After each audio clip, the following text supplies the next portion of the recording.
Hello વિદ્યાર્થી મિત્રો, કેમ છો? હું છું પ્રદીપ. જવાહર નવોદયની તૈયારી કરાવતી ગુજરાતની નંબર 1 ચેનલ એટલે જવાહર નવોદય ભવન આપ સર્વનું ફરી વખત હાર્દિક સ્વાગત કરે છે. જવાહર નવોદય ધોરણ 5 ની અંદર ટોટલ 3 સબ્જેક્ટ પૂછાય છે: ગુજરાતી, આકૃતિ અને ગણિત. ગુજરાતી છે એ 25 માર્ક્સનું પૂછાય છે, એટલે કે 20 પ્રશ્નો હોય છે. ગણિત છે એ 25 માર્ક્સનું એટલે કે 20 પ્રશ્નો હોય છે. અને જ્યારે આકૃતિ છે એ 40 પ્રશ્નો એટલે કે 50 માર્ક્સનું આકૃતિ પૂછાય છે. એમ કરીને જવાહર નવોદય ધોરણ 5 નું પેપર 100 માર્ક્સનું હોય છે અને આ 100 માર્ક્સનું પેપર વિદ્યાર્થીઓએ 2 કલાકની અંદર પૂરું કરવાનું હોય છે. જવાહર નવોદય ધોરણ 5 નું પેપર એટલું ટફ હોય છે કે એ 5મા ધોરણનો વિદ્યાર્થી એટલે કે હજી 4થું ધોરણ પૂરું કરીને આવ્યો છે એ વિદ્યાર્થીનું લેવલ હજી નથી હોતું જવાહર નવોદયના દાખલાઓ ગણવા માટે. આ લેવલનું પેપર પૂરું છે. એના કરતા પણ મોટો સવાલ એ હોય છે કે આ વિદ્યાર્થીએ 100 માર્ક્સનું પેપર 2 કલાકમાં પૂરું કેવી રીતે કરવાનું છે. એટલું ટફ પેપર યુપીએસસી જીપીએસસી ની પરીક્ષા જ્યારે વિદ્યાર્થી આપતો હોય ત્યારે આપણે એવું લાગે કે આ એ તો યુપીએસસી જીપીએસસી ની પરીક્ષા તો સરળ છે, પણ જવાહર નવોદયની પરીક્ષા છે એ ખરેખર એક હાર્ડ લેવલની પરીક્ષા હોય છે, એક ટોપ લેવલની પરીક્ષા હોય છે. અને આ પરીક્ષા છે એ ઉત્તીર્ણ કરવાની હોય છે ધોરણ 5 ના વિદ્યાર્થીઓએ. જવાહર નવોદયની પરીક્ષા ક્રોસ કરવા માટે વિદ્યાર્થીએ આખું વર્ષ તનતોડ મહેનત કરવી પડે છે, સખત પરિશ્રમ કરવો પડે છે અને અંતે એને સફળતા મળે છે. એટલા માટે જ જવાહર નવોદયની તૈયારી કરતા દરેક વિદ્યાર્થીઓ માટે હું વારંવાર કહેતો હોઉં છું કે મુશ્किलों को आसान कर सकता है तू, मुश्किलों को आसान कर सकता है तू, तूफानों में भी उड़ान भर सकता है तू, मंजिलों की डगर में उम्मीद मत हारो, मंजिलों की डगर में उम्मीद मत हारो, बेजान सी उम्मीदों में जान भर सकता है तू. बस મહેનત કર, આગળ વધ, સખત પરિશ્રમ કર. ભગવદ્ ગીતાની અંદર પણ કહેવામાં આવ્યું છે કે કર્મ કરતો જા, ફળની અપેક્ષા ક્યારેય રાખીશ નહીં. જવાહર નવોદયના ધોરણ 5 ની અંદર 3 સબ્જેક્ટમાંથી આપણે વાત કરતા હતા અંકગણિત.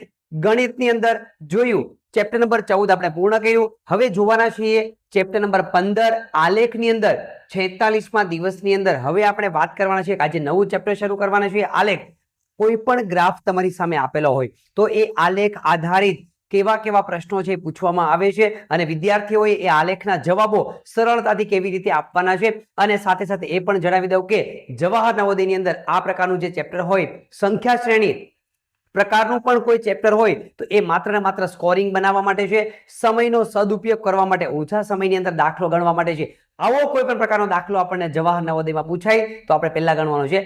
શરૂ કરીએ આજના 46મા દિવસના સેશનની અંદર. ટોપિક નંબર 15 ચેપ્ટર નંબર 15 ની વાત કરવાના છે આલેખની અંદર. એના પહેલા તમે અમારી ચેનલ જવાહર નવોદય ભવન લાઈક, શેર અને સબસ્ક્રાઇબ નથી કરી તો લાઈક, શેર અને સબસ્ક્રાઇબ કરવાનું ભૂલશો નહીં. વાત કરીએ, શરૂ કરીએ આપણે ચેપ્ટર નંબર 15 આલેખ. કેવા કેવા પ્રકારના આની અંદર પ્રશ્નો હોઈ શકે છે. એક પ્રકારનો ગ્રાફ તમને આપેલો હોય કે જે ગ્રાફ છે એ ચિત્ર આધારિત પણ હોઈ શકે છે, એ પ્રશ્ન આધારિત પણ હોઈ શકે છે અને એ છે એ તમને ટ્વિસ્ટ કરેલા પ્રશ્નો પણ એની અંદર પૂછાય છે. શરૂ કરીએ આપણે સ્વાધ્યાય નંબર 1 ની અંદર. સ્વાધ્યાય 1 આપણને એવું કહી છે કે એક પ્રાથમિક શાળા છે એની અંદર 1 થી 7 ધોરણની છે એ માહિતી આપને આપવામાં આવેલી છે ગ્રાફ દ્વારા. વિદ્યાર્થીઓની સંખ્યા એક ચિત્રના સ્વરૂપમાં તમને આપવામાં આવેલી છે. તો એના આધારે તમને જે નીચે પ્રશ્નો પૂછવામાં આવ્યા છે એ પ્રશ્નોના જવાબ તમારે આપવાના છે. આ ગ્રાફ ખરેખર આપણે કેવા શું માંગે છે કે આ પહેલા ધોરણની અંદર, આ બીજું ધોરણ, આ ત્રીજું, ચોથું, પાંચમું, છઠ્ઠું ને સાતમું, 7 ધોરણના વિદ્યાર્થીઓની સંખ્યા આપણને આપવામાં આવેલી છે. જેમ કે ગ્રાફ આપણે શું કહી શકે, વિદ્યાર્થીઓની સંખ્યા, એક ચિત્ર તમારી સામે બનાવેલું હોય, એક ચિત્ર એ શું કહે છે આપણને 6 વિદ્યાર્થીઓ બતાવે છે. એટલે કે પહેલા ધોરણની અંદર 3 ચિત્રો છે, એક ચિત્ર બરાબર કેટલા થશે? એક ચિત્ર બરાબર આપણને 6 વિદ્યાર્થી એક ચિત્ર જોવા મળે તો આપણે એવું સમજવાનું કે 6 વિદ્યાર્થી છે. એવી રીતના પહેલા ધોરણમાં કેટલા ચિત્ર છે? 3 ચિત્ર.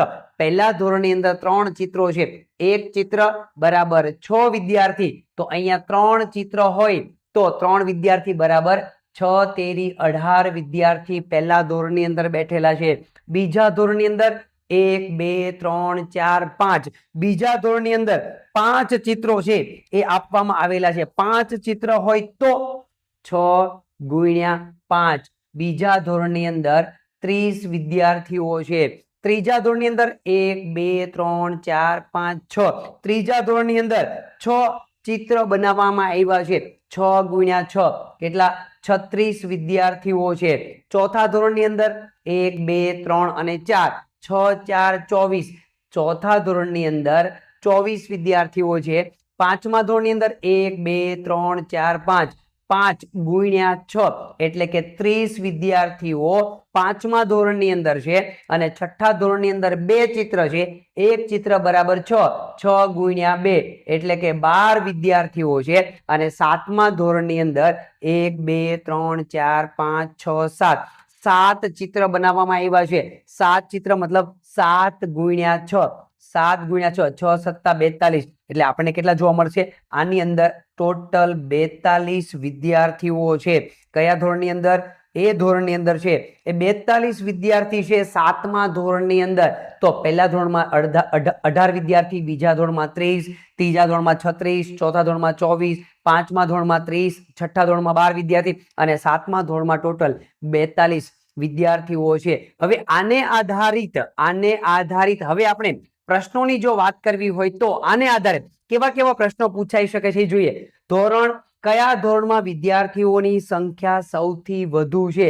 કયું ધોરણ એવું છે કે જેની અંદર વિદ્યાર્થીઓની સંખ્યા સૌથી વધુ છે? હવે આપણે જોવાનું એ છે કે પ્રશ્ન એવો પૂછ્યો કે કયા ધોરણમાં વિદ્યાર્થીઓની સંખ્યા વધારે છે? તો જે ધોરણની અંદર ચિત્ર વધારે હશે એ ધોરણની અંદર સૌથી વધારે સંખ્યા છે. ચિત્ર વધારે હોવા જોઈએ. કઈ જગ્યા પર ચિત્રો વધારે છે? તો સાતમા ધોરણની અંદર આપણે ચિત્રો વધારે જોવા મળે છે. એટલે આપણે એવું કહી શકીએ કે સાતમા ધોરણની અંદર છે, સાતમા ધોરણની અંદર સૌથી વધારે વિદ્યાર્થીઓ છે. ઓપ્શન બી ની અંદર મારો જવાબ છે મને જોવા મળે છે. 4 ઓપ્શન મારી પાસે છે. કયા? છઠ્ઠા ધોરણમાં, પાંચમા ધોરણમાં, સાતમા કે ત્રીજા ધોરણમાં? સાતમા ધોરણમાં સૌથી વધારે છે એ સંખ્યાઓ છે એ પડેલી છે. જોઈએ આગળનો બીજો પ્રશ્ન. કયા બે ધોરણમાં વિદ્યાર્થીઓની સંખ્યા સરખી છે? કયા બે ધોરણની અંદર વિદ્યાર્થીઓની સંખ્યા સરખી છે? જોઈએ તો ખ્યાલ આવી જશે આપણને. કયા બે ધોરણમાં કઈ જગ્યા પર ચિત્રો સરખા આપણને જોવા મળે છે? તો ધોરણ 2 ની અંદર 5 ચિત્ર અને ધોરણ 5 ની અંદર 5 ચિત્ર. બે જગ્યા પર એક સરખી સંખ્યામાં છે. બીજા ધોરણની અંદર પણ છે એ 5 ચિત્ર છે અને પાંચમા ધોરણની અંદર પણ છે 5 ચિત્ર. એટલે કે આની અંદર 6, આમાં 30 વિદ્યાર્થીઓ છે અને અહીંયા પણ 6 લઈ લે. આની અંદર પણ 30 વિદ્યાર્થીઓ છે. એટલે કે બીજું ધોરણ અને પાંચમું ધોરણ આ બે જગ્યા પર છે સરખી સંખ્યામાં વિદ્યાર્થીઓ આવેલા છે. બીજું અને પાંચમું કઈ જગ્યા પર? મારો જવાબ છે બીજું અને પાંચમું જવાબ હોવો જોઈએ. ઓપ્શન સી ની અંદર છે એ મને છે એ જવાબ મળી શકે છે. ઓપ્શન સી ની અંદર બીજું અને પાંચમા ધોરણની અંદર સંખ્યા એક સરખી છે. આગળનો પ્રશ્ન જો. ધોરણ 1 કરતા ધોરણ 5 માં વિદ્યાર્થીઓની સંખ્યા કેટલી વધુ છે? પહેલા ધોરણ કરતા પાંચમા ધોરણમાં વિદ્યાર્થીઓની સંખ્યા વધુ છે. પહેલા કરતા પાંચમામાં ચેક કરો તો સૌથી પહેલા આપણે જોઈએ કે પહેલા ધોરણની અંદર કેટલી સંખ્યા છે. પહેલા ધોરણમાં 3 ચિત્ર, 3 ગુણ્યા 6 એટલે કે 18 વિદ્યાર્થી છે. અને કમ્પેરિઝન કોની સાથે કરવાની છે? પાંચમા વાળા વિદ્યાર્થી સાથે. પાંચમા ધોરણમાં કેટલા ચિત્ર છે? 3 ને 2 5 ચિત્ર છે. 5 ગુણ્યા 6 પાંચમા ધોરણની અંદર કેટલા વિદ્યાર્થી છે? પાંચમા ધોરણમાં 30 વિદ્યાર્થી છે. પહેલા ધોરણમાં 18 વિદ્યાર્થી છે. તો પાંચમા ધોરણમાં કેટલા વધારે છે એ મારે શોધવા માટે 30 માંથી મારે 18 ની બાદબાકી કરવી પડે. અહીંયાથી કે 10 માંથી 8 જાય તો 2, અહીંયા એક ઓછો 2 માંથી 1 જાય તો 1 વધ્યો. 12 વિદ્યાર્થી વધારે છે. કોનામાં? પાંચમા ધોરણમાં 12 વિદ્યાર્થી વધારે છે. એવો જવાબ કઈ જગ્યા પર પડ્યો છે? પાંચમા ધોરણની અંદર 12 વિદ્યાર્થી વધારે છે. 12 વિદ્યાર્થી ઓપ્શન સી ની અંદર મને જવાબ છે એ જોવા મળે છે. એટલે 12 વિદ્યાર્થી વધારે છે. ઓપ્શન ડી ની અંદર 12 વિદ્યાર્થી છે એ વધારે છે. આગળ વધીએ. આના પછીનો સવાલ જોઈએ. હવે એના પછીનો સવાલ એવો કહે છે ધોરણ 4 માં, અહીંયા સવાલ આપણી પાસે પડ્યો છે, ધોરણ 4 માં કુલ કેટલા વિદ્યાર્થીઓ છે? ચોથા ધોરણની અંદર કેટલા વિદ્યાર્થીઓ છે? ચોથા ધોરણના વિદ્યાર્થી શોધવા માટે ચોથા ધોરણ માટે ચેક કરીએ. ચોથા ધોરણનો ગ્રાફ, એની અંદર કેટલા ચિત્રો છે? ચોથા ધોરણની અંદર 4 ચિત્ર છે. 4 ગુણ્યા 6, 6 4 24. ચોથા ધોરણની અંદર 24 વિદ્યાર્થીઓ છે. ચોથા ધોરણની અંદર 24 વિદ્યાર્થી. ચેક કરીએ મારા જવાબને. ચોથા ધોરણની અંદર 24 વિદ્યાર્થી ઓપ્શન એ. આ રીતે તમારે પ્રશ્નોના જવાબ શોધવાના છે. આગળ જુઓ. ધોરણ 4 માં 7 કરતા કેટલા વિદ્યાર્થીઓ ઓછા છે? કોની કમ્પેરિઝન કરવાની છે? ચોથા ધોરણની અને સાતમા ધોરણની કમ્પેરિઝન કરવાની છે. ચોથું અને સાતમાની કમ્પેરિઝન કરો. જોઈએ મારી પાસે ચેક કરીએ. ચોથા ધોરણની અંદર છે 4 ચિત્ર ગુણ્યા 6 24 વિદ્યાર્થી. સાતમું ધોરણ 3 ને 3 6 ને 1 7 7 ચિત્ર ગુણ્યા 6 42 વિદ્યાર્થી. હવે ચેક કરો, એકમાં 42 વિદ્યાર્થી, એકમાં 24. 42 માંથી તમે 24 બાદ કરો, અહીંયા થઈ ગયા, અહીંયા 12, અહીંયા 8, અહીંયા થઈ ગયા 3, 3 માંથી 2 જાય તો 1. 18 વિદ્યાર્થી સાતમા ધોરણની અંદર 18 વિદ્યાર્થી વધારે છે. સાતમા ધોરણની અંદર 18 વિદ્યાર્થી વધારે છે. એવો જવાબ કઈ જગ્યા પર પડ્યો છે? ઓપ્શન એ ની અંદર છે. એ મને જવાબ જોવા મળે છે. મિત્રો આ રીતે છે એ તમે દાખલાઓની ગણતરી કરી શકો. એક જ આલેખને જોઈને દાખલો કેવી રીતે જોવાનો છે, પ્રશ્ન કેવી રીતે શોધવાના છે, આ પ્રકારે પ્રશ્ન નંબર 1 ની સ્વાધ્યાય 1 માં પ્રશ્ન નંબર 1 ની તમે ગણતરી કરી શકો છો. ચાલો મિત્રો આગળ વધીએ. આ પ્રકારના આલેખના દાખલા જોવાના છે. અલગ અલગ પ્રકારના મારી પાસે દાખલા છે તો મને ખ્યાલ આવશે કે દાખલાને આલેખમાંથી જવાબ મારે કેવી રીતે શોધવાનો છે. તે મારી પાસે રવિ રકમ છે. અઠવાડિયામાં જુદા જુદા દિવસે કોલ્ડ્રિંકનું વેચાણ છે એ નીચે દર્શાવેલ મુજબ છે વેચાણ કરવામાં આવે છે. એક કોલ્ડ્રિંકની શોપ છે, એના પર છે કેવી રીતે કોલ્ડ્રિંક જાય છે. સોમવારે એક કોલ્ડ્રિંક બરાબર એક ચિત્ર બરાબર આપણે કેટલું સમજવાનું છે? 5 કોલ્ડ્રિંક છે વેચાય છે એવું સમજવાનું. સોમવારે આટલા કોલ્ડ્રિંક વેચાણા, મંગળવારે આટલા, એવી રીતના આખા અઠવાડિયાનો ગ્રાફ છે મને આપવામાં આવ્યો છે. પ્રશ્ન પ્રમાણે જોવા જઈએ તો કયા વારે સૌથી વધુ કોલ્ડ્રિંકની વેચાણ થયું છે? કોલ્ડ્રિંકની બોટલોનું વેચાણ સૌથી વધુ કોની વાત થાય છે? સૌથી વધુ કઈ જગ્યા પર? સૌથી વધારે ચિત્રો હશે ત્યાં સૌથી વધારે વેચાણ થયું હશે. સૌથી વધારે ચિત્રો કઈ જગ્યા પર છે? સૌથી વધારે ચિત્રો મને રવિવારે જોવા મળે છે. તો કેટલા ચિત્રો છે? 1 2 3 4 5 6 7 8. રવિવારે 8 ચિત્રો છે. 8 ચિત્રો હોવાથી 8 ગુણ્યા 5 કરીએ, 8 પંચાને 40 બોટલનું વેચાણ થયું. રવિવારે કેટલી? 40 બોટલ રવિવારે. પ્રશ્ન શું છે? કયા વારે સૌથી વધુ? તો કે આપણને એમનામ જોવા મળે છે કયા વારે સૌથી વધારે ચિત્રો છે? રવિવારે. મારો જવાબ કયો આવશે? ઓપ્શન સી ની અંદર છે એ મારો જવાબ પડેલો છે. પ્રશ્ન બીજો લઈ લઈએ. 35 કોલ્ડ્રિંકની બોટલનું વેચાણ. 35 બોટલ કયા વારે 35 બોટલ વેચાણેલી છે? ચેક કરીએ. 35 બોટલ વેચાવા માટે કેટલા ચિત્રો હોવા જોઈએ? 5. એક કોલ્ડ્રિંક બરાબર 5. 7 ચિત્રો હોવા જોઈએ. 7 પંચાને 35. હવે જોવાનું એ છે કે 7 ચિત્રો કઈ જગ્યા પર પડેલા છે? 1 2 3 4, 1 2 3 4 5 6 નહીં, 1 2 3 4 5 6 7. કેટલા? 7 ચિત્રો જોઈએ છે. કઈ જગ્યા પર છે? બુધવારની અંદર. 3 ને 3 6 ને 1 7 બરાબર. એટલે કે બુધવારે 35 બોટલનું વેચાણ થયેલું છે. કયા વારે? બુધવારે 35 બોટલ વેચાલી છે. ઓપ્શન એ ની અંદર છે એ મારો જવાબ છે એ પડેલો છે. આગળ વધીએ. આગળના પ્રશ્ન શું કહે છે જોઈ લઈએ. રવિવાર કરતા સોમવારે કેટલી ઓછી કોલ્ડ્રિંકની બોટલનું વેચાણ થયું છે?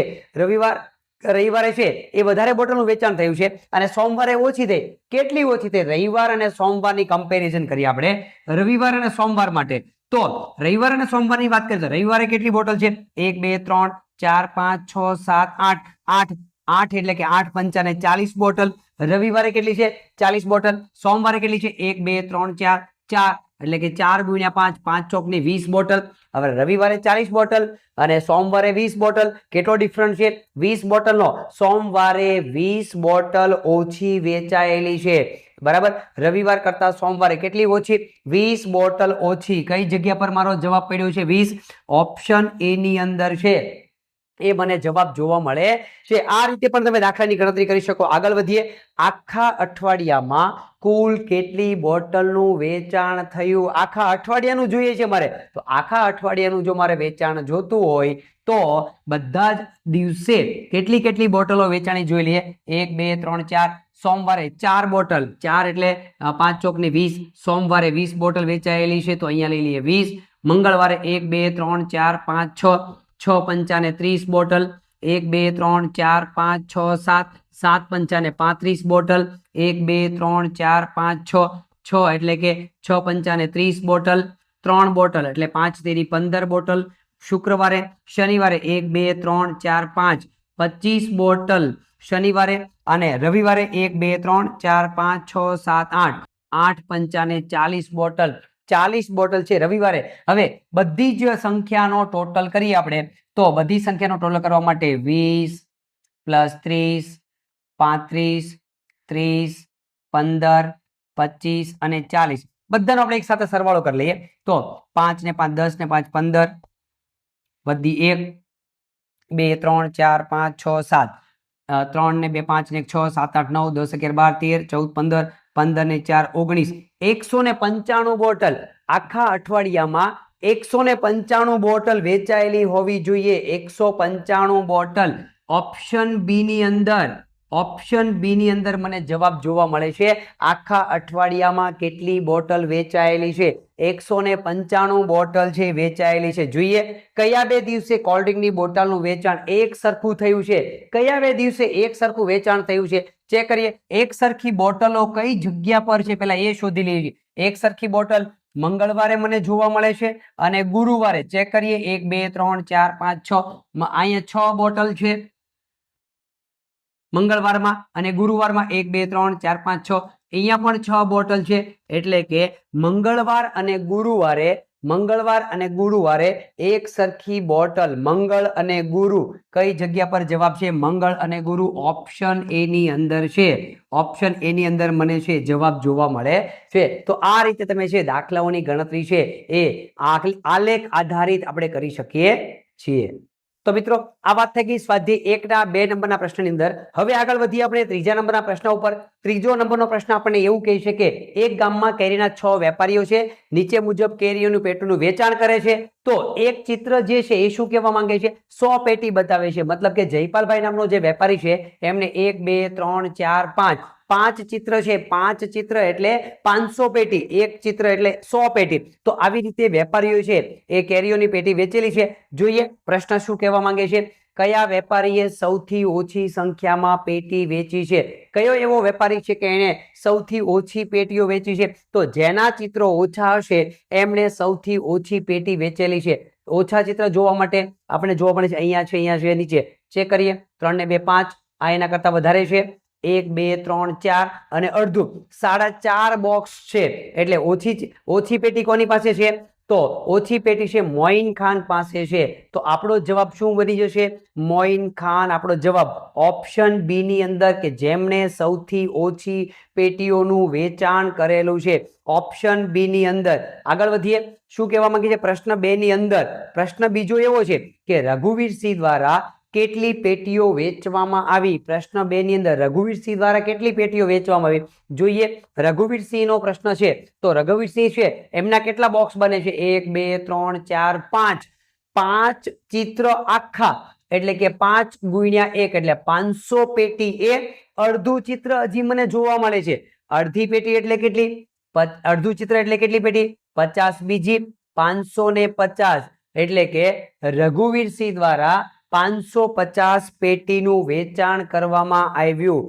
રઘુવીરસિંહ દ્વારા કેટલી પેટી છે? 550. કઈ જગ્યા પર જવાબ છે? ઓપ્શન એ ની અંદર છે એ મારો જવાબ પડેલો છે. આગળ જોઈએ 3 નંબરના પ્રશ્નની અંદર કયા બે વેપારીએ 600 થી વધુ કેરીઓની પેટી વેચી છે? કયા બે વેપારી એવા છે કે જેમણે 600 થી વધુ પેટીઓ વેચેલી છે? 600 થી વધુ. 6 ચિત્રથી વધારે ચિત્ર કઈ જગ્યા પર પડ્યા છે? 1 2 3 4 જોઈએ 600 થી વધુ. 3 ને 2 5 આ તો નહીં જ આવી શકે. 6 બોક્સ 6 ચિત્રથી વધારે હોવો જોઈએ. 1 2 3 4 5 આને પણ નહીં લઈ શકીએ. 1 2 3 4 5 6 600 થી વધુ કીધું છે એટલે આને પણ નહીં લઈએ. તો આ બે છે એમના મને જોવા મળે છે નટવરભાઈ અને રહીમભાઈ. 3 ને 2 5 6 7 8 9 અને આમાં છે 8. આ બંને વ્યક્તિઓ એવા છે, આ બે વેપારીઓ એવા છે કે જેમણે 600 થી વધારે પેટીઓ વેચી છે. નટવરભાઈ અને રહીમભાઈ મારો જવાબ હોવો જોઈએ. નટવરભાઈ અને રહીમભાઈ કઈ જગ્યા પર જવાબ છે?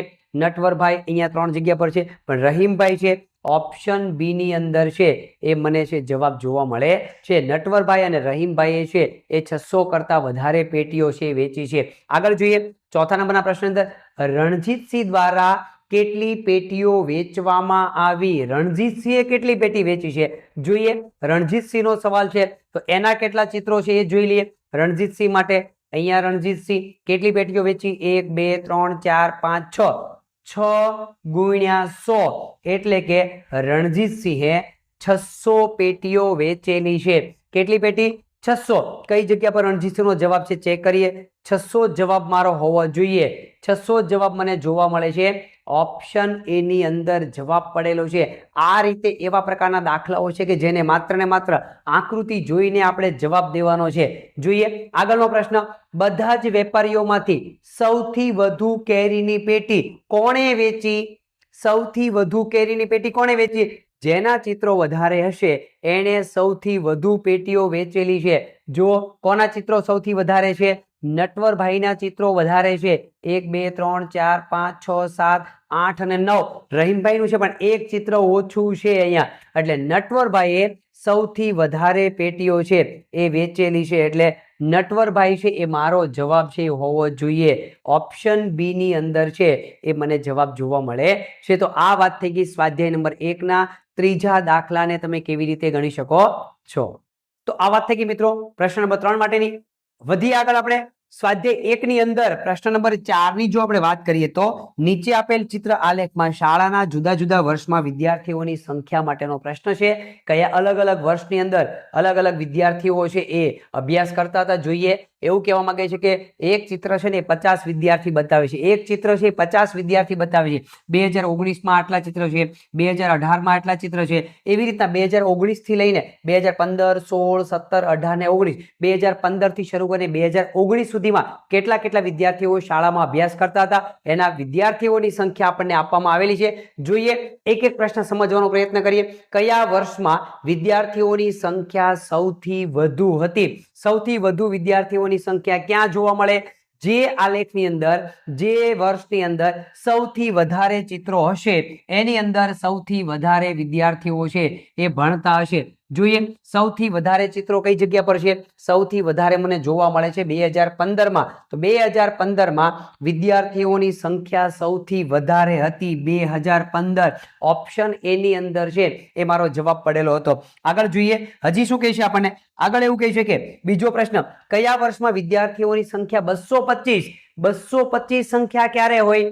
કેટલા ચિત્રો હોય ત્યારે? એક ચિત્ર બરાબર 25. 25 બરાબર એક ચિત્ર તો 225 બરાબર કેટલા? 25 8 225 9 225. 9 ચિત્રો હોવા જોઈએ.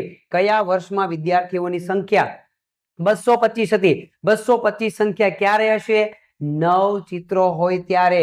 જોઈએ 9 ચિત્રો કઈ જગ્યા પર છે? વધારે વધારે 9 ચિત્ર ગણી લઈએ આની અંદર. 1 2 3 4 5 6 7 8 9 10 11. આની અંદર નથી. 1 2 3 4 5 6 7 8 ને 9. 2017માં 9 ચિત્ર છે. 2017 ની અંદર 225 વિદ્યાર્થીઓ હતા. 2017 ની અંદર 225. ઓપ્શન સી મારો જવાબ છે હોઈ શકે છે. ઓપ્શન સી ની અંદર મારો જવાબ પડ્યો છે. આગળ કયા બે વર્ષમાં વિદ્યાર્થીઓની સંખ્યા સરખી હતી? આમાં જોઈએ કે બે ચિત્રો સરખા કઈ જગ્યા પર છે? કયા વર્ષની અંદર ચિત્રોની સંખ્યા એક સરખી છે? જોઈએ ત્યાં ખ્યાલ આવી જશે આપણે. 2018 ની અંદર અને જુઓ ચેક કરો 2018 ની અંદર 1 2 3 4 5 6 7 8 8 ચિત્રો હતા અને 2016 ની અંદર 1 2 3 4 5 6 7 8 આની અંદર પણ 8 ચિત્રો છે. એટલે કે 2018 અને 2016 બે વર્ષની અંદર છે એક સરખા વિદ્યાર્થીઓ હતા. કયો જવાબ છે? 2016 અને 2018. 2016 અને 2018 મારો જવાબ છે હોવો જોઈએ. જોઈએ કયા ઓપ્શનમાં છે 16 અને 18? ઓપ્શન એ ની અંદર 2016 અને 18 છે મારો જવાબ પડેલો છે. આગળ વધીએ મિત્રો. હજી પ્રશ્ન 4 ની અંદર જોઈએ 2019માં વિદ્યાર્થીની સંખ્યા હતી કેટલી? 2019 ની વાત થાય છે તો 2019 ના ચિત્રો આપણે ગણી લઈએ. 2019માં 1 2 3 4 5 6 અને 7 7 ચિત્ર છે. 7 × 25 કરીએ. 25 સત્તા 25 8 200 175. 25 સત્તા 175. 2019 ની અંદર 175 બાળકો છે એ ભણતા હતા. 2019માં 175 બાળકો.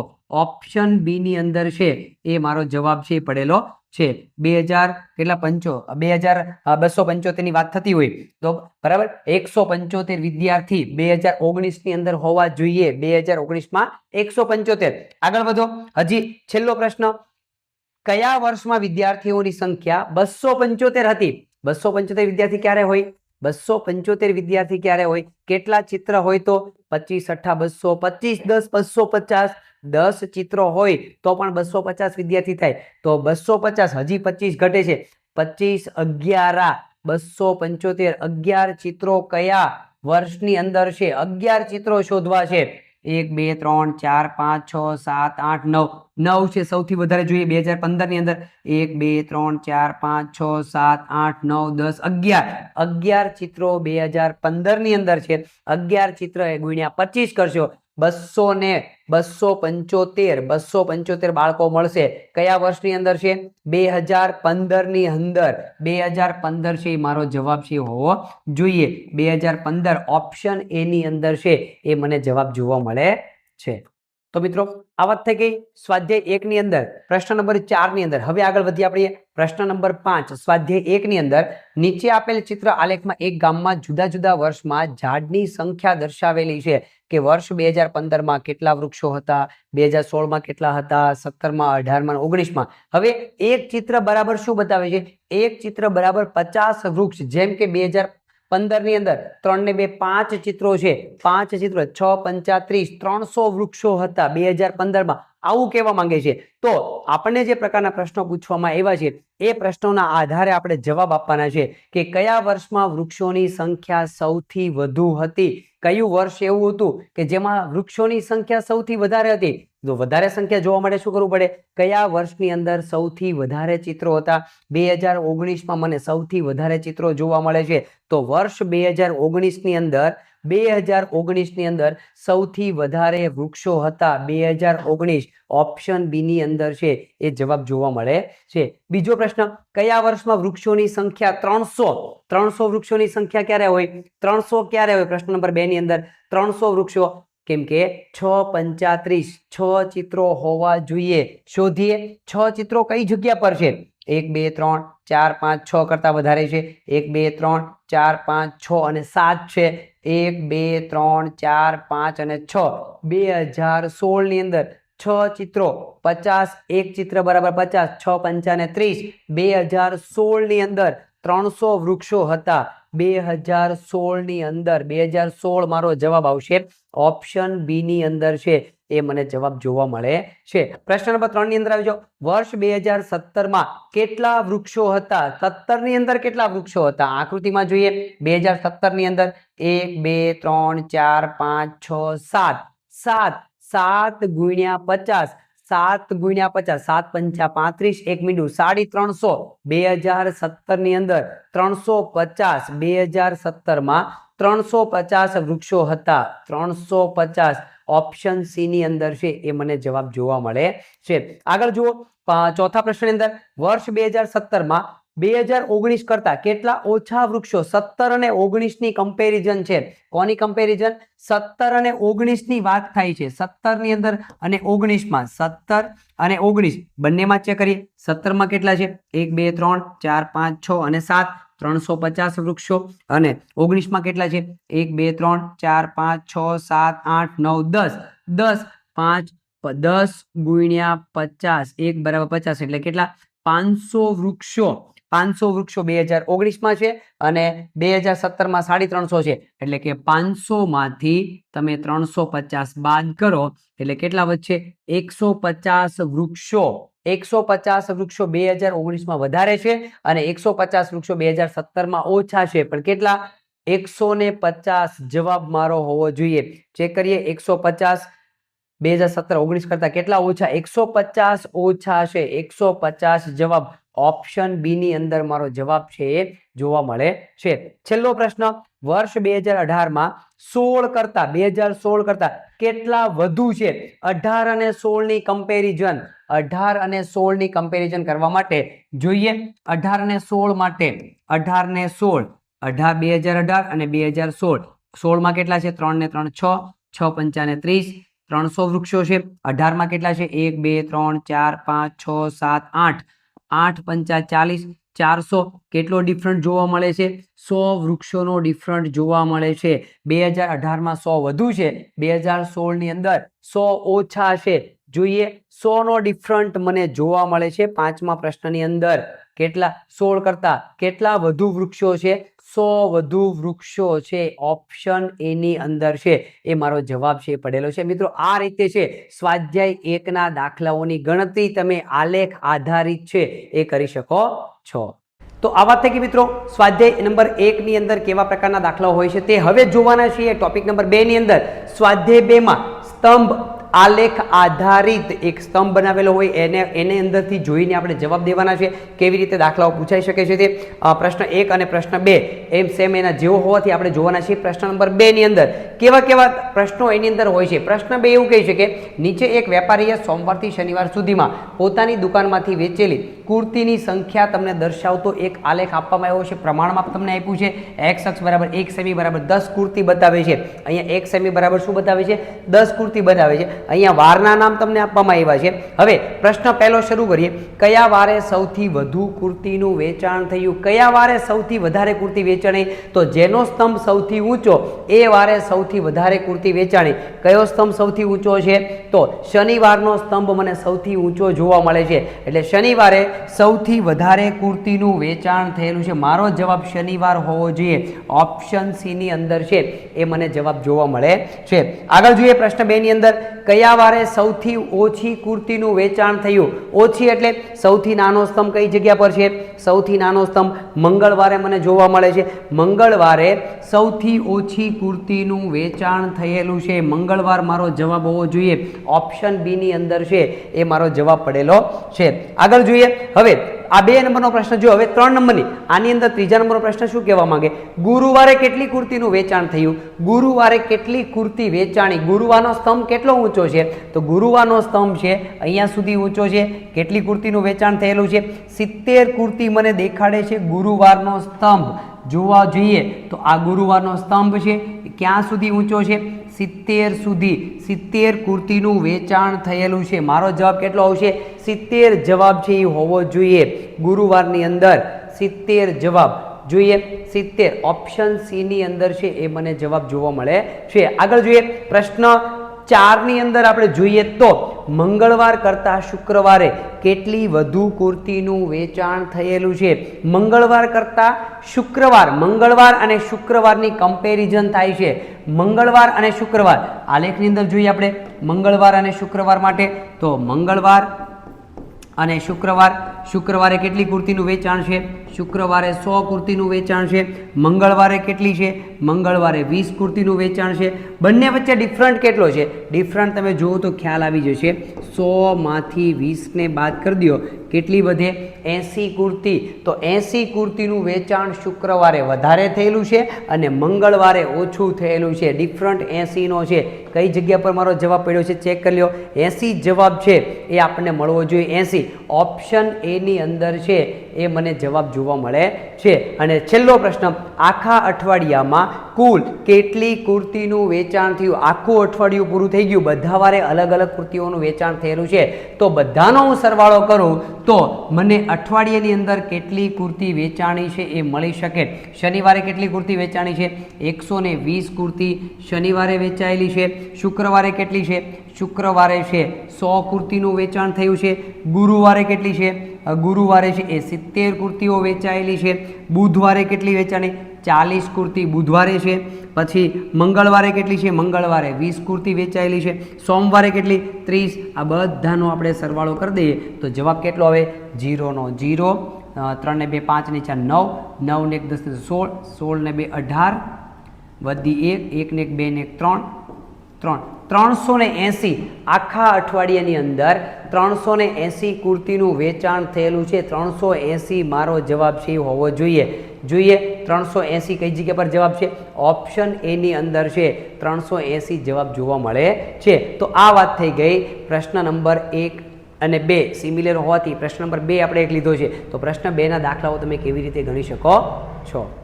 તો મિત્રો આ વાત થઈ ગઈ પ્રશ્ન નંબર 2 ની અંદર. હવે જોઈએ આપણે પ્રશ્ન નંબર 3 ની અંદર.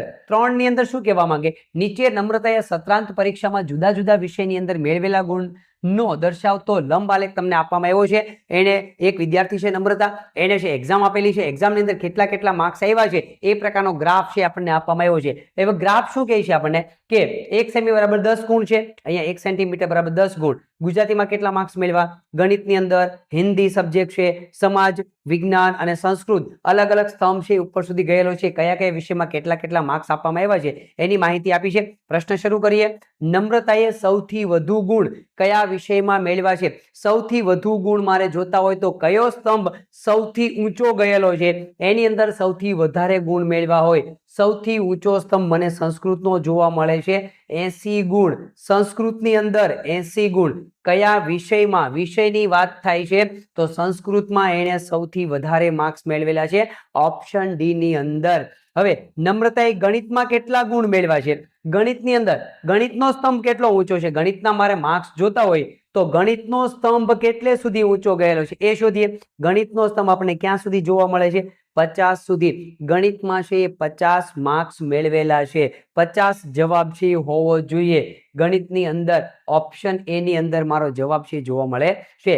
નમ્રતાએ કયા વિષયમાં સૌથી ઓછા ગુણ મેળવ્યા? કયો સ્તંભ સૌથી નાનો બનેલો છે એની અંદર એમને સૌથી ઓછા ગુણ મેળવ્યા હોય. સૌથી ઓછો સ્તંભ, નાનો સ્તંભ જોવા જઈએ તો સૌથી નાનો ક્યાં જોવા મળે છે? અહીંયા સૌથી નાનો સ્તંભ જોવા મળે છે. કયા વિષયની અંદર? સમાજ વિષયની અંદર સૌથી ઓછા માર્ક્સ મેળવેલા છે. સામાજિક વિજ્ઞાનની અંદર સૌથી ઓછા, ઓપ્શન એ ની અંદર સામાજિક વિજ્ઞાન વિષયમાં સૌથી ઓછા માર્ક્સ છે. કયા બે વિષયમાં નમ્રતાએ સરખા ગુણ મેળવેલા છે?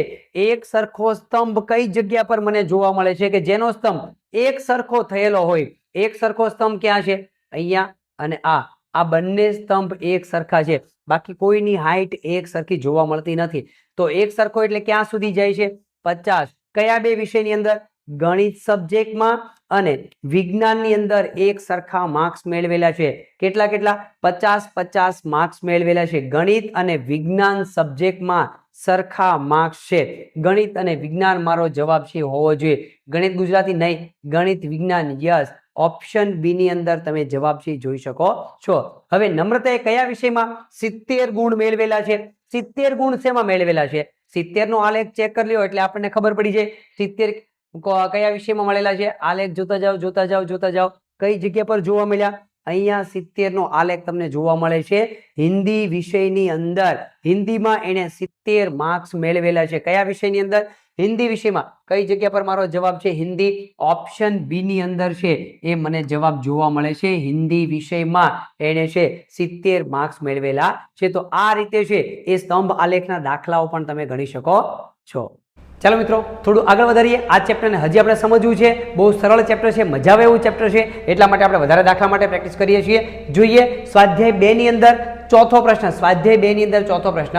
એક પ્રાથમિક શાળામાં ધોરણ 6 ની અંદર ટોટલ 40 વિદ્યાર્થીઓ છે. છઠ્ઠા ધોરણમાં ટોટલ 40 વિદ્યાર્થીઓ છે.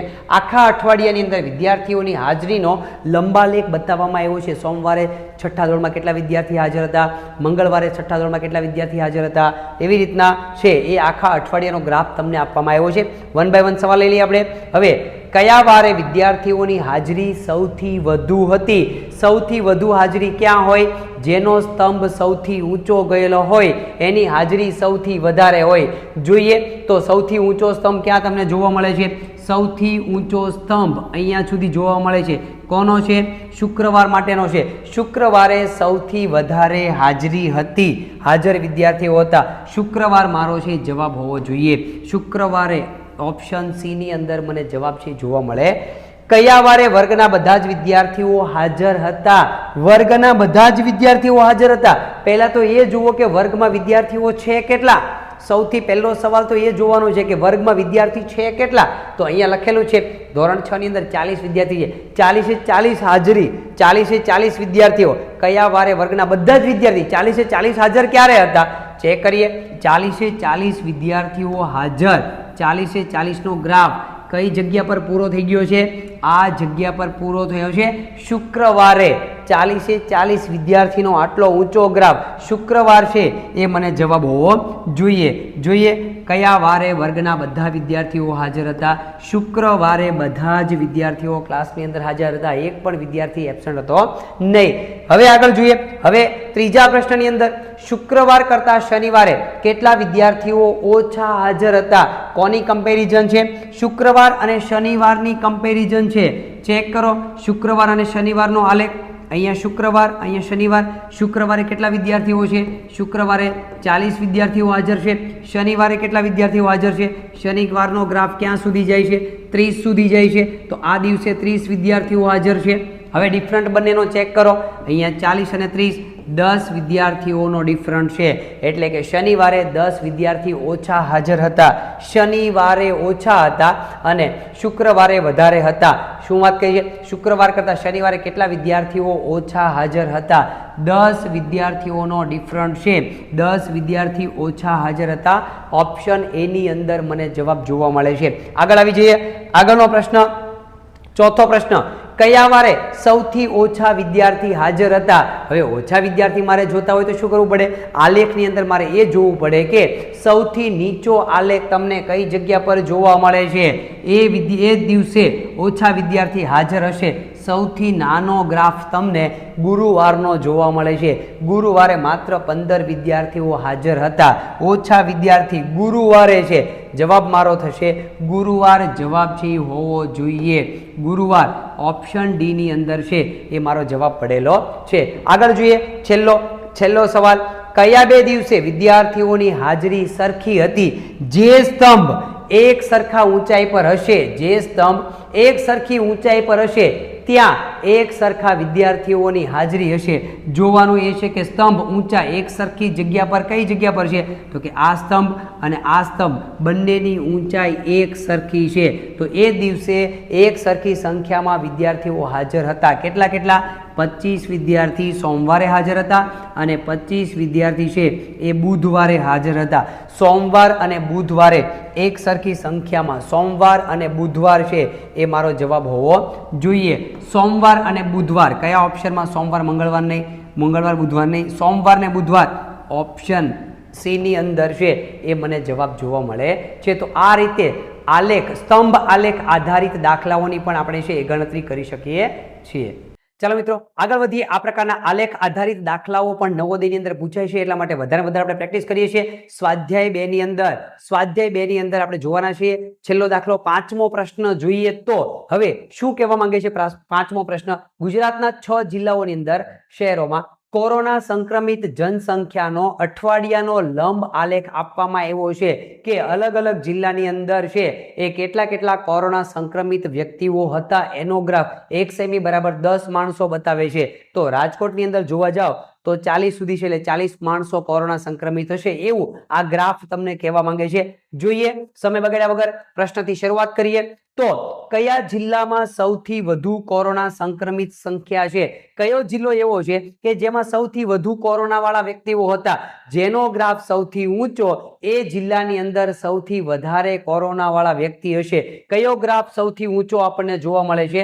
સૌથી ઊંચો ગ્રાફ અહીંયા જોવા મળે છે. કોનો છે? અમદાવાદની અંદર છે સૌથી વધુ કોરોનાગ્રસ્ત વ્યક્તિઓ હતા. જવાબ અમદાવાદની અંદર. કયો જવાબ આવશે? અમદાવાદ. ઓપ્શન એ ની અંદર છે એ મને જવાબ જોવા મળે છે. પ્રશ્ન 2 ઉપર આવી જઈએ. કયા બે જિલ્લામાં કોરોના સંક્રમિત સંખ્યા એક સરખી હતી? હવે એક સરખી સંખ્યા આપણને ક્યારે જોવા મળે? તો કયો ગ્રાફ એવો છે કે જેની અંદર છે એક સરખી ઊંચાઈ વાળો ગ્રાફ બનેલો હોય, એની અંદર એક સરખી સંખ્યામાં કોરોનાગ્રસ્ત હતા. એક સરખી સંખ્યામાં અહીંયા અને આ તમને 2 જગ્યા પર જોવા મળે છે જેનો આલેખની ઊંચાઈ એક સરખી છે. એટલે કે રાજકોટની અંદર અને ભાવનગરની અંદર એક સરખા કોરોનાગ્રસ્ત વ્યક્તિઓ હતા. કેટલા? રાજકોટની અંદર પણ 40 વ્યક્તિઓ છે, ભાવનગરમાં પણ 40 વ્યક્તિઓ છે. ભાવનગર અને રાજકોટ મારો જવાબ હોવો જોઈએ. કયો જવાબ હોવો જોઈએ? ભાવનગર અને રાજકોટ. જોઈ લઈએ કયા ઓપ્શનની અંદર મારો જવાબ છે. ભાવનગર અને રાજકોટ. રાજકોટ અને ભાવનગર ઓપ્શન સી ની અંદર છે એ મને જવાબ જોવા મળે છે. આગળ વધીએ. પ્રશ્ન 3 ની અંદર. પ્રશ્ન 3 શું કહે છે કે વલસાડ કરતા સુરતમાં કોની કમ્પેરિઝન થાય છે? વલસાડ અને સુરતની કમ્પેરિઝન થાય છે. કોરોના સંક્રમિતની સંખ્યા કેટલી વધુ છે? વલસાડ કરતા સુરતમાં વધારે છે. જોઈએ વલસાડ અને સુરતનો ગ્રાફ. વલસાડ અને સુરત. સુરત અહીંયા છે, વલસાડ અહીંયા છે. વલસાડમાં કેટલા લોકો છે? વલસાડનો આલેખ ક્યાં સુધી છે? 30 લોકો સુધી છે. અને સુરતનો ગ્રાફ ક્યાં સુધી છે? 70 સુધી છે. હવે ડિફરન્ટ જોઈ લો. સુરતની અંદર કેટલા વધારે છે? કેટલો ડિફરન્ટ છે? 40 નો ડિફરન્ટ છે. સુરતમાં 40 લોકો વધારે છે, વલસાડમાં 40 લોકો ઓછા છે. 40 નો ડિફરન્ટ છે. તો 40 જોઈએ કઈ જગ્યા પર મારો જવાબ પડેલો છે. સુરતની અંદર વલસાડ કરતા સુરતમાં કેટલી સંખ્યા વધુ છે? 40 ની સંખ્યા સુરતમાં વધારે છે. ઓપ્શન બી ની અંદર છે એ મને જવાબ જોવા મળે છે. જોઈએ ચોથો પ્રશ્ન. વડોદરા જિલ્લામાં કોરોના સંક્રમિતની સંખ્યા કેટલી છે? વડોદરાની અંદર જોવા માટે શું કરવું પડે?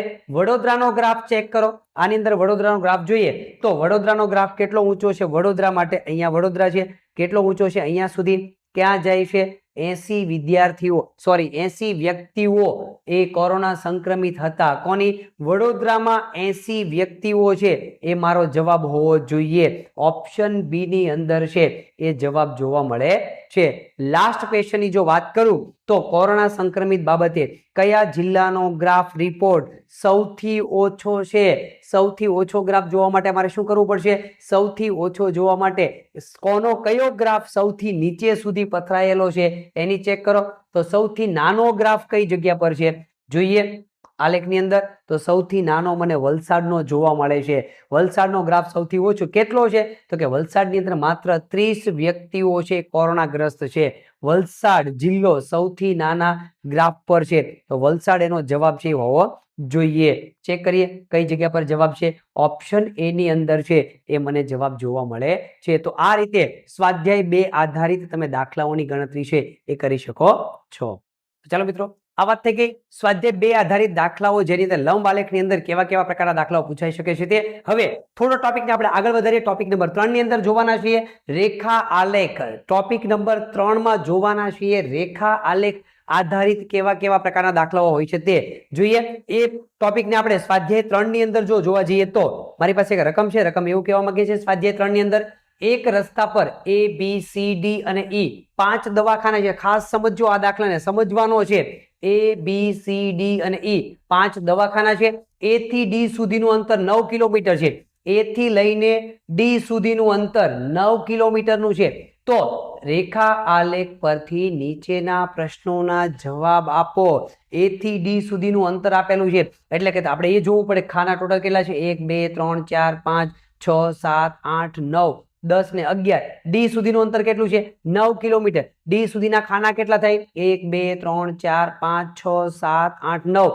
એનો મતલબ એવો થયો કે એક ખાનું બરાબર 1 કિલોમીટર અંતર બતાવે છે. એક ખાનું બરાબર 1 કિલોમીટરનું અંતર છે. એક ખાનું બરાબર 1 કિલોમીટર જોવા જઈએ તો એક ખાનું બરાબર 1 કિલોમીટર. અહીંયા 1 કિલોમીટર, અહીંયા 1 કિલોમીટર. હરેક જગ્યા પર 1 કિલોમીટરનું અંતર છે. હવે આપણને શું કીધું છે? આપણને એવું કીધું છે કે A થી D સુધીનું અંતર તમારી પાસે આપેલું કેટલું છે કે A થી D સુધીના અંતરથી મેં આ શોધ્યું. અહીંથી અહીંયા સુધીનું અંતર 9 કિલોમીટરનું છે. આના આધારે મેં નક્કી કર્યું કે એક ખાના બરાબર કેટલા કિલોમીટરનું અંતર થતું છે તે જોઈએ. પ્રશ્ન આપણે શું કહેવા માંગે છે કે એ દવાખાનાથી ઈ દવાખાના સુધી જવા માટે કેટલું અંતર મારે કાપવું પડે? એક એ નામનું દવાખાનું છે અહીંયા છે અને ઈ નામનું દવાખાનું અહીંયા છે.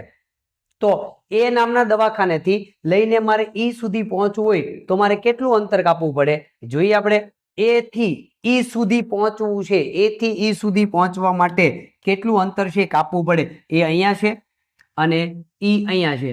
અહીંયા સુધી પહોંચવા માટે કેટલા ખાના ક્રોસ કરવા પડે? 1 2 3 4 5 6 7 8 9 10 અને 11. ટોટલ 11 ખાના.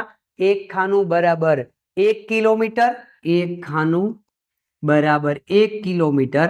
તો મારી પાસે 11 ખાના બરાબર 11 કિલોમીટરનું અંતર કાપીને હું એ નામના દવાખાના સુધી પહોંચી શકું છું. કેટલું અંતર કાપવું પડે? 11 કિલોમીટરનું અંતર કાપવું પડે. જોઈએ કઈ જગ્યા પર મારો જવાબ પડ્યો છે? 11 કિલોમીટર. ઓપ્શન એ ની અંદર છે એ મને જવાબ જોવા મળે છે.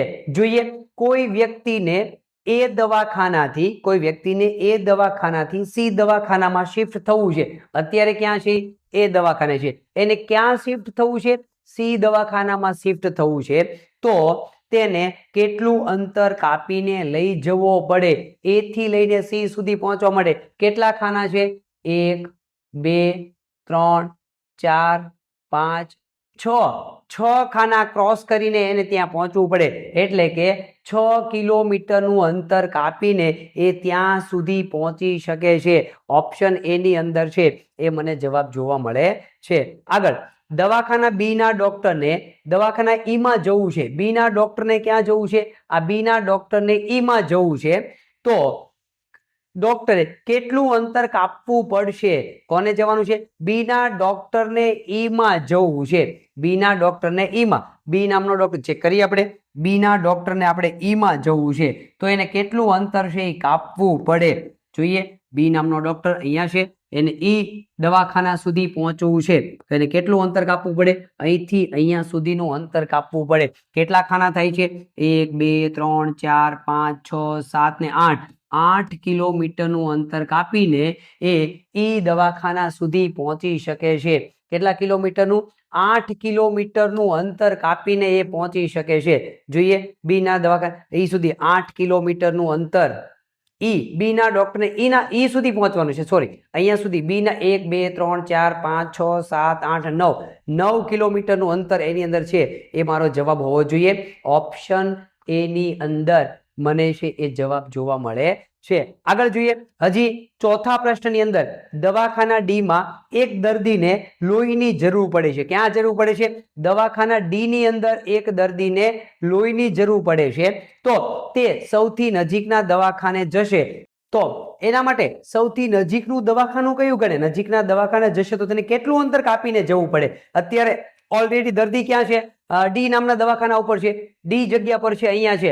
તો અહીંયા અત્યારે ઓલરેડી દર્દી છે એ શિફ્ટિંગ થયેલો હોય તો એને નજીકના દવાખાને મારે જવું હોય તો એને લોહીની જરૂર પડે તો કઈ જગ્યા પર જશે? તો ક્યાં જશે? નજીકમાં કોણ છે? ઈ નામનું દવાખાનું છે. આ પણ છે, પણ કેટલું દૂર છે? 3 કિલોમીટર દૂર છે.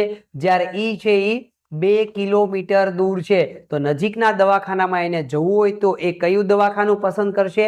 ઈ નામનું દવાખાનું પસંદ કરશે. એને 2 કિલોમીટર જવું પડે તો દવાખાને જે કેટલું અંતર કાપવું પડે? 2 કિલોમીટરનું અંતર છે એને કાપવું પડે. એ ઓપ્શન એ ની અંદર છે મને જવાબ જોવા મળે છે. પ્રશ્ન તમે સમજો, ડી માં એક દર્દી લોહીની જરૂર પડે તો તે સૌથી નજીકના દવાખાને જાય તો ક્યાં જશે? ઈ નામના દવાખાને. તો ઈ નામના દવાખાના સુધી પહોંચવું હોય તો એમને કેટલી વાર લાગે છે? 2 કિલોમીટરનું અંતર કાપે એટલી વાર લાગે છે. આગળ જોઈએ, છેલ્લો પ્રશ્ન. આ પ્રશ્ન માટેના છેલ્લા પ્રશ્નની જો વાત કરીએ તો હવે શું કહેવા માંગે છે? આગળનો પ્રશ્ન આપણે જુઓ. એવું કહેવા માંગે છે કયા દવાખાના વચ્ચેનું અંતર 7 કિલોમીટરનું છે? 7 કિલોમીટરનું અંતર કયા દવાખાના વચ્ચેનું છે? હવે જોવાનું, કયા બે દવાખાના એવા છે કે જેમની વચ્ચેનું અંતર છે એ 7 કિલોમીટરનું અંતર આપણને જોવા મળે છે? જોઈએ, 7 કિલોમીટરનું અંતર કઈ જગ્યા પર છે? તો કયા બે દવાખાના વચ્ચે? એ અને બી વચ્ચે કેટલું અંતર છે? એ અને બી વચ્ચે છે 2 કિલોમીટરનું અંતર છે. બી અને સી વચ્ચે કેટલું છે? 1 2 3 4 કિલોમીટરનું અંતર છે. સી અને ડી વચ્ચે કેટલું અંતર છે? 3 કિલોમીટરનું છે. આ બંને વચ્ચે કેટલું છે? 2 કિલોમીટરનું છે. હવે 7 કિલોમીટરનું અંતર ચેક કરવા માટે 4 ને 3 7, 4 ને 3 7 બીજી કોઈ જગ્યા પર છે, એટલે કે બી દવાખાનાથી લઈને ડી દવાખાના સુધી તમે પહોંચો. ક્યાં સુધી? તો 4 કિલોમીટર અહીંયા કાપવાનું, 3 કિલોમીટર બીજું. અહીંયા કયું દવાખાનું છે? બી દવાખાનું. અહીંયા કયું દવાખાનું છે? ડી દવાખાનું. તો બી દવાખાનું અને ડી દવાખાના વચ્ચે 7 કિલોમીટરનો ડિફરન્ટ છે. બી અને ડી જવાબ આવી શકે. કયો જવાબ મળે મને? બી અને ડી. કઈ જગ્યા પર મારો જવાબ છે? બી થી ડી સુધી. કઈ જગ્યા પર જવાબ છે? ઓપ્શન સી ની અંદર છે. એ મને જવાબ જોવા મળે છે. તો મિત્રો, આ વાત થઈ ગઈ પ્રશ્ન નંબર 1 ની અંદર, સ્વાધ્યાય 3 ની અંદર. હવે જોઈએ સ્વાધ્યાય 3 માં બીજા પ્રશ્નની જો આપણે વાત કરીએ તો નીચે એક રેખા આલેખ આપેલ છે જેમાં પીએસ બરાબર પી થી લઈને એસ સુધીનું અંતર શું કહે છે? પી થી લઈને એસ સુધીનું અંતર 15 સેન્ટીમીટર છે. જેના પરથી નીચેના પ્રશ્નોના જવાબ આપો. અહીંથી એસ સુધીનું અંતર કેટલું છે? 15 સેન્ટીમીટર છે. હવે નીચે પૂછેલા પ્રશ્નનો જવાબ. પહેલો પ્રશ્ન શું કહે છે કે પીઆર બરાબર શું કહે છે આપણને? પીઆર તમને આપી દેવામાં આવ્યો છે. હવે જો પીઆર તમને આપેલો હોય 9 સેન્ટીમીટર પીઆર આપ્યો છે, એટલે કે પી થી લઈને આર સુધીનું અંતર કેટલું છે? 9 સેન્ટીમીટર છે. તો SR કેટલું થાય? આનું માપ કેટલું? અહીંથી અહીંયા સુધીનું માપ મારે જોઈએ છે. પહેલા ક્યાં સુધીનું માપ આપ્યું છે? અહીંયા સુધીનું માપ તમને આપી દીધું 9 સેન્ટીમીટર. તો RS નું માપ કેટલું થાય? કેવી રીતે મને RS નું માપ મળી શકે? જુઓ તો હવે આપણે આને આ દાખલાને જો મારે વ્યવસ્થિત સમજવાનો પ્રયત્ન કરવો હોય તો હવે સમજી લો કે અહીંથી અહીંયા સુધીનું માપ આપણને જે આપ્યું છે, અહીંથી અહીંયા સુધીનું જે માપ આપ્યું છે એ 9 સેન્ટીમીટર માપ આપ્યું છે. અહીંયા સુધી 9 સેન્ટીમીટર. તો આ ટુકડો કેટલાનો છે? અહીંથી અહીંયા સુધીનો ટુકડો. તો પહેલા એ જોવાનું છે આખું માપ કેટલું છે? 15 સેન્ટીમીટર. આખા માપમાંથી આટલો ટુકડાને બાદ કરી દો. આ ટુકડો મારે કાઢી નાખવો છે, એટલે કે આખું માપ 15 સેન્ટીમીટર છે, એમાંથી 9 સેન્ટીમીટરનો ટુકડો બાદ કરી દો. કેટલા વધે છે? 6 સેન્ટીમીટર. એનો જવાબ છે એ હોવો જોઈએ. અહીંથી અહીંયા સુધીનું માપ કેટલું છે? 6 સેન્ટીમીટર. ઓપ્શન એ ની અંદર છે એ મને જવાબ જોવા મળે છે. આગળ જુઓ, હજી શું કીધું છે કે PR બરાબર 9 સેન્ટીમીટર. આગળનો દાખલો જુઓ, PR બરાબર 9 સેન્ટીમીટર. બીજા પ્રશ્નની અંદર PR બરાબર 9 સેન્ટીમીટર. P થી R સુધીનું અંતર, અહીંયા સુધીનું અંતર 9 સેન્ટીમીટર છે. હજી આગળ શું કીધું? QR બરાબર 6 સેન્ટીમીટર. QR અહીંથી અહીંયા સુધીનું અંતર 6 સેન્ટીમીટર. આ આપી દીધું 6 સેન્ટીમીટર. તો PQ શોધો. અહીંથી અહીંયા સુધીનું માપ કેટલું છે મારે આ શોધવાનું છે. કેવી રીતે મળે? સીધો જ આપણને ચોખ્ખો જવાબ જોવા મળે છે. અહીંથી અહીંયા સુધીનું માપ 9 છે, એમાંથી આટલો ટુકડો તમે કાઢી નાખો. આ 9 સેન્ટીમીટરનો ટુકડો જે છે બરાબર આખો છે 9 સેન્ટીમીટરનો, 6 સેન્ટીમીટરનો એમાંથી કાઢી નાખો. 9 માંથી 6 કાઢી નાખો. કેટલા સેન્ટીમીટર? PQ નો ટુકડો 3 સેન્ટીમીટરનો વધે છે. 3 સેન્ટીમીટર મારો જવાબ હોવો જોઈએ. ઓપ્શન બી ની અંદર છે એ મને જવાબ જોવા મળે છે. ત્રીજો પ્રશ્ન જુઓ. ત્રીજો પ્રશ્ન શું કહે છે કે જો PQ બરાબર 2 સેન્ટીમીટર હોય, શું કીધું આપણને? PQ બરાબર 2 સેન્ટીમીટર છે. અહીંથી અહીંયા સુધીનું અંતર 2 સેન્ટીમીટર છે. RS બરાબર 3 સેન્ટીમીટર. RS અહીંથી અહીંયા સુધીનું અંતર છે 3 સેન્ટીમીટર છે. તો QR શોધો. આ માપ શોધવાનું છે. QR આ કેટલું થાય? આ મારે શોધવું. કેવી રીતે મળે? 15 સેન્ટીમીટર એ બરાબર. હવે એમાંથી આ ટુકડો અને આ ટુકડો બે બાદ કરી દો, એટલે કે આ 2 સેન્ટીમીટરનો અને આ 3 સેન્ટીમીટરનો, એટલે કે 15 સેન્ટીમીટર માંથી 3 અને 2 એટલે કે 5 સેન્ટીમીટર કાઢી નાખીએ. 15 સેન્ટીમીટર એમાંથી 5 સેન્ટીમીટર કાઢી નાખો. એ વધ્યો જે ભાગ છે એ 10 સેન્ટીમીટરનો ટુકડો હોય, એટલે કે આ Q થી R સુધીનો ટુકડો કેટલાનો? 10 સેન્ટીમીટરનો છે. ઓપ્શન એ ની અંદર છે એ મને જવાબ જોવા મળે છે. આગળ વધીએ. ચોથા પ્રશ્નની અંદર PQ બરાબર 2 સેન્ટીમીટર, QR બરાબર 9 સેન્ટીમીટર. PQ 2 અને QR 9. PQ 2 છે અને QR 9 છે. PQ 2 સેન્ટીમીટર છે અને QR છે એ આપણને આપેલું છે. કેટલું આપ્યું છે? 9 સેન્ટીમીટર. PQ અને QR ની વાત કરીએ. PQ 2 centimetre. જોઈએ, રકમને સરખી રીતે સમજવાનો પ્રયત્ન કરીએ જેથી કરી આપણે દાખલો છે વ્યવસ્થિત સમજાઈ જાય. PQ છે 2 સેન્ટીમીટર છે. અહીંથી અહીંયા સુધીનું માપ 2 સેન્ટીમીટર છે. હજી શું કીધું છે આપણે રકમની અંદર? રકમ એવું કહે છે કે PQ 2 centimetre, QR 9 centimetre. QR 9 centimetre. QR અહીંથી અહીંયા સુધીનું માપ 9 સેન્ટીમીટર. તો જવાબ કયો માંગેલો છે? જવાબ માંગેલો છે કે PR શોધો. મારે જવાબ જોઈએ છે PR. અહીંથી લઈને અહીંયા સુધીના માપનો જવાબ જોઈએ છે. આ ટુકડો કેટલાનો છે? 2 સેન્ટીમીટરનો. આ ટુકડો કેટલાનો છે? 9 સેન્ટીમીટરનો. તો હવે આખો ટુકડો ભેગો કરી દઈએ તો સીધો જવાબ મળી જાય મને. કેટલો જવાબ મળે? 2 સેન્ટીમીટર 9. 2 ને પ્લસ કરો એટલે આખો ભાગ થયો. 9 સેન્ટીમીટર એ 2 સેન્ટીમીટર બીજા 11 સેન્ટીમીટરનો ટુકડો P થી R સુધીનો થાય છે. P થી R સુધીનો ભાગ છે એ 11 સેન્ટીમીટરનો થાય. કઈ જગ્યા પર મારો જવાબ પડ્યો છે? 11 સેન્ટીમીટર. ઓપ્શન સી ની અંદર છે એ મને જવાબ જોવા મળે છે. તો આ રીતે તમે રેખા આધારિત દાખલાઓની છે એ ગણતરી કરી શકો છો. તો આ વાત થઈ કે મિત્રો રેખા આધારિત દાખલાઓ છે, સ્તંભ આધારિત દાખલાઓ છે, એની ગણતરી આપણે કેવી રીતે કરી શકીએ છીએ. હવે આપણે જોવાના છીએ ટોપિક નંબર 4 ની અંદર. સ્વાધ્યાય 4 ની અંદર જો આપણે વાત કરીએ તો એની અંદર આપણે એક યુનિક પ્રકારના દાખલાઓ જોવાના છે. કેવા પ્રકારના યુનિક દાખલાઓ? કે જેની અંદર છે એ તમને વર્તુળ આપેલું હોય. વર્તુળ આધારિત ટોપિક નંબર 4 ની અંદર વર્તુળ આધારિત દાખલાઓ જે પડેલા હોય એની ગણતરી તમે કેવી રીતે કરી શકો છો જોઈએ સ્વાધ્યાય 4 ની અંદર કે જેની અંદર વર્તુળ આધારિત એટલે કે ઘડિયાળનો કાંટો 12 વાગ્યાથી લઈને 12 વાગ્યા સુધી ફરી વખત ત્યાં પહોંચે ત્યાં સુધીમાં એ કાંટાએ કેટલું અંતર કાપેલું હોય છે 360 અંશનું અંતર કાપેલું હોય છે. તો એને આધારિત દાખલાઓની ગણતરી આપણે કેવી રીતે કરી શકીએ છીએ તે જોઈએ. સ્વાધ્યાય 4 નો પહેલો પ્રશ્ન, નીલમના માતા પિતાએ શાળા શરૂ થતા તેના માટે કેટલીક વસ્તુઓની ખરીદી કરી જે નીચે આપેલા વર્તુળમાં તમને આપવામાં આવેલી છે. નીલમે છે એ નોટબુકના 240 રૂપિયા ચૂકવ્યા, કંપાસમાં છે એ 65 રૂપિયા, સ્કેચ પેનના 25 રૂપિયા, વોટર બેગ અને સ્લેટના 110 રૂપિયા, બેગના ચૂકવ્યા છે 160 રૂપિયા. તો પહેલો પ્રશ્ન આપણે જોઈએ આલેખ આધારિત તો બેગની કિંમત કેટલા રૂપિયા છે. બેગની કિંમત મારે જોઈએ છે. બેગ એમણે કેટલા રૂપિયાની લીધેલી છે 160 રૂપિયાની. ઓપ્શન એ ની અંદર મને છે જવાબ જોવા મળે છે. બીજો પ્રશ્ન જુઓ, બધી જ વસ્તુઓના કુલ કેટલા રૂપિયા થયા છે. એમણે ટોટલ રૂપિયાની ખરીદી કરી. ટોટલ કેટલા રૂપિયાની ખરીદી કરી એ જોવા માટે વોટર બેગ કેટલા લીધો 110 રૂપિયાનો, બેગ 160 રૂપિયા, નોટબુક 240 રૂપિયા, કંપાસ 65 રૂપિયા, સ્કેચ પેન 25 રૂપિયા. સરવાળો કરીએ તો 10 ની શૂન્ય વધી 1, 100 ને 4 10, 10 ને 16, 17 18 19 ને 20 વધી 2, 2 ને 2 4 ને 5 ને 1 6, કેટલા 600 રૂપિયાની ટોટલ જે એમણે છે એ 600 રૂપિયાની ખરીદી કરેલી છે. ઓપ્શન સી ની અંદર 600 રૂપિયાની ખરીદી મને જોવા મળે છે.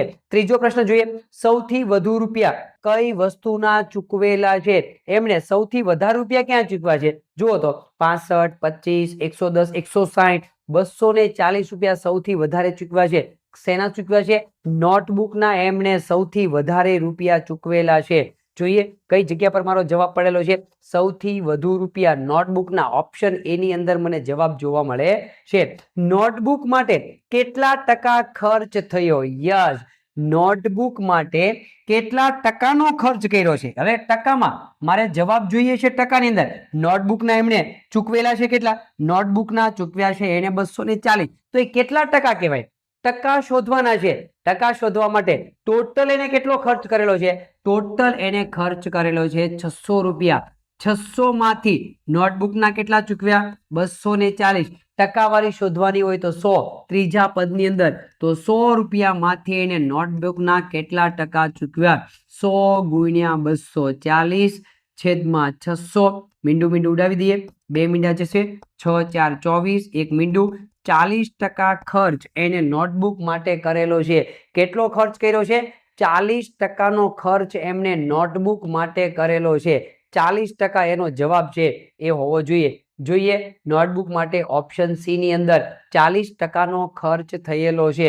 આગળનો પ્રશ્ન, કંપાસ અને બેગના કુલ કેટલા રૂપિયા થયા. કંપાસ અને બેગ બે મેં લીધું, કંપાસ અને બેગ. તો કંપાસ અને બેગ માટે બેગ અહીંયા છે અને કંપાસ અહીંયા, તો બંનેના ભેગા મળીને મેં કેટલા રૂપિયા આપ્યા તો કંપાસના કેટલા આપેલા છે 65 રૂપિયા અને બેગના કેટલા આપ્યા 160 રૂપિયા. બંનેનો સરવાળો કરો, 5 6 દુ 12 વધી 1, 1 ને 1 2, 225 રૂપિયા.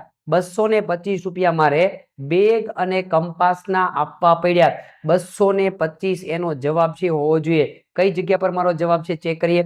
ઓપ્શન એ ની અંદર 225 રૂપિયા મારો જવાબ છે પડેલો છે. તો આ રીતે તમે વર્તુળ આધારિત દાખલાઓની પણ છે ગણતરી કરી શકો છો.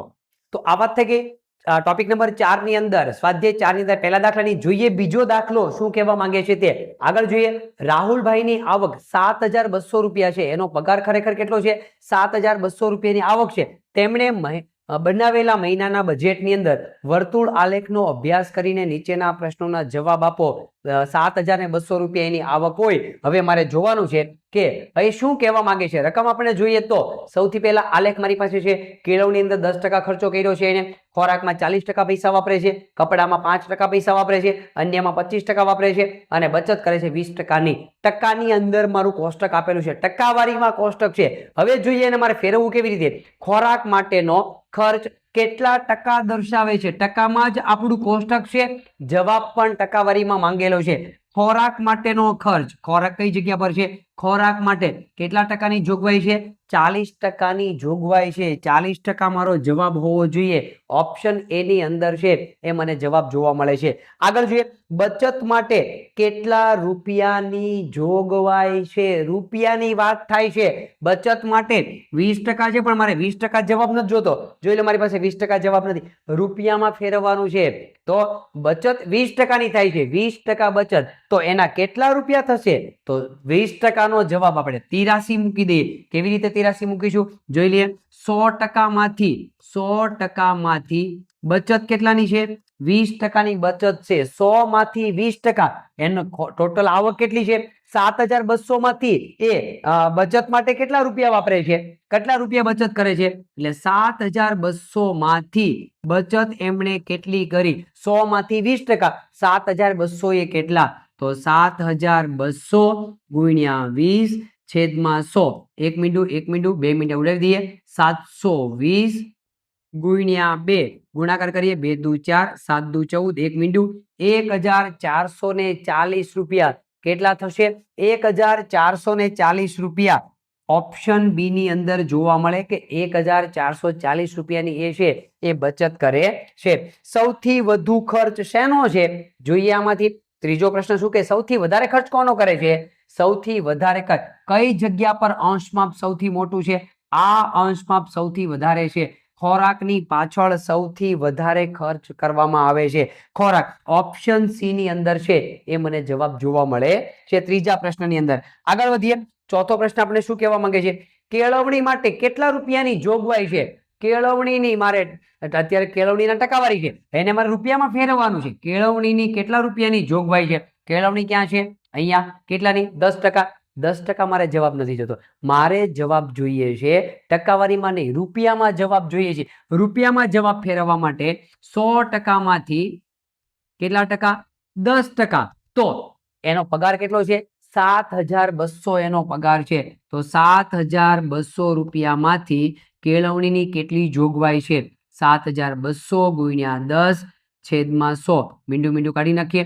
કેટલા વધ્યા? 720 રૂપિયાની જોગવાઈ કેળવણી માટે છે. એજ્યુકેશન માટે 720%, 10% પૈસા એટલે કે 720 રૂપિયા વાપરે છે. 720 મારો છે એ જવાબ હોવો જોઈએ. ઓપ્શન એ ની અંદર છે એ મને જવાબ જોવા મળે છે. આગળ જોઈએ. અન્ય ખર્ચના કેટલા ટકા છે? જવાબ શું મળી ગયો?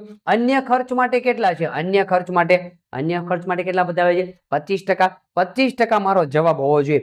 અન્ય ખર્ચની અંદર 25% પૈસા વાપરવામાં આવે છે. ઓપ્શન બી ની અંદર 25% અન્ય ખર્ચ માટેની જોગવાઈ કરવામાં આવેલી છે. તો મિત્રો આ વાત થઈ ગઈ આલેખ આધારિત. વર્તુળ આલેખની અંદર પણ જો પ્રશ્નો પડેલા હોય તો એને આધારિત દાખલાઓની ગણતરી તમે કેવી રીતે કરી શકો છો. તો આ વાત થઈ ગઈ મિત્રો અલગ અલગ પ્રકારના આલેખો જ્યારે તમને આપવામાં આવેલા હોય નવોદયની અંદર, તો આવા પ્રકારના પ્રશ્નો પણ નવોદયની અંદર પૂછાય છે અને બહુ સરળ પ્રશ્નો હોય છે. જો એક વખત સમજી વિચારીને આપણો દાખલો ગણીએ તો ઓછા સમયની અંદર વધારે માર્ક્સ પણ છે આપણે એની અંદરથી કવર કરી શકીએ છીએ. તો આ વાત થઈ ગઈ ચેપ્ટર નંબર 15. આલેખની અંદરથી પણ એવા કેવા પ્રકારના વિવિધ પ્રકારના દાખલાઓ છે પૂછાઈ શકે છે, એની રકમ કેવી રીતે ગોઠવાયેલી હોય ને આપણે કઈ બાબતોને ધ્યાનમાં રાખીને આલેખ પ્રકારના દાખલાઓની ગણતરી કરવી જોઈએ. નવોદયની અંદર માત્ર ને માત્ર અઘરા પ્રશ્નો જ આવે એવું જરૂર નથી. હા, તમે જેટલી પ્રિપેરેશન કેવા પ્રકારની કરી છે એના પર ડિપેન્ડ કરે છે કે તમારું પેપર ખરેખર તમારા માટે સરળ છે કે અઘરું છે. જે વિદ્યાર્થીઓની પ્રિપેરેશન સૌથી વધારે હાર્ડ હશે, પહેલા દિવસથી લઈને છેલ્લા દિવસ સુધી બહુ સારી મહેનત કરતો હશે, એ વિદ્યાર્થીને ખરેખર પેપર સરળ લાગે. શું કામ સરળ લાગે છે? એના માટે પાછળનું બહુ મોટું રીઝન છે. કેવું રીઝન છે? જ્યારે પણ એના હાથમાં પેપર આવે છે ત્યારે પહેલું કામ એ શું કરે છે કે ફિલ્ટર મારવાનું કામ કરે. એના માટે સરળ દાખલાઓ જે હશે એ શોધીને પહેલા સરળ દાખલાઓ ગણી લેશે. પછી એવા દાખલાઓને શોધવાનો પ્રયત્ન કરશે કે જેમાં થોડી ઘણી ગણતરી કરવી પડતી હશે, એવા દાખલાઓને સેકન્ડ પ્રાયોરિટી આપે છે. અને થર્ડ પ્રાયોરિટી જેની અંદર છે કે વધારે પ્રકારની ગણતરી કરવી પડતી હોય, સમજવાની કોશિશ કરવી પડતી હોય, એવા પ્રકારના દાખલાઓને લાસ્ટ સ્ટેજ ઉપર રાખશે, જેથી કરીને છેલ્લા સેશનની અંદર એવા દાખલાઓ બહુ ઓછા દાખલાઓ છે કે જેને છે એ વધારે રિસ્ક લેવાની જરૂર પડતી હોય. આ પ્રકારની જ્યારે વિદ્યાર્થી મહેનત કરે છે ને ત્યારે નવોદયની અંદર સિલેક્ટ થઈ શકે છે. એટલા માટે જ મિત્રો કહેવાય છે ને કે हर एक शीशा पत्थर से टूट जाता है, हर एक शीशा पत्थर से टूट जाता है, ऐसा शीशा तलाश कर जो पत्थर को तोड़ दे, ऐसा शीशा तलाश कर जो पत्थर को तोड़ दे, मुश्किल के घड़ियों में खुद को इतना संभाल मुश्किल के घड़ियों में खुद को संभाल, इतना हौसला देखकर तेरा मुश्किलें आना ही छोड़ दे. बस મિત્રો, આજના દિવસ માટે બસ આટલું જ. ખૂબ તૈયારી કરો, ખૂબ મહેનત કરો, ખૂબ આગળ વધો. મળીએ આવતીકાલે એક નવા ચેપ્ટર સાથે. ત્યાં સુધી દરેક વિદ્યાર્થીઓને બેસ્ટ ઓફ લક. જય હિન્દ, જય ભારત.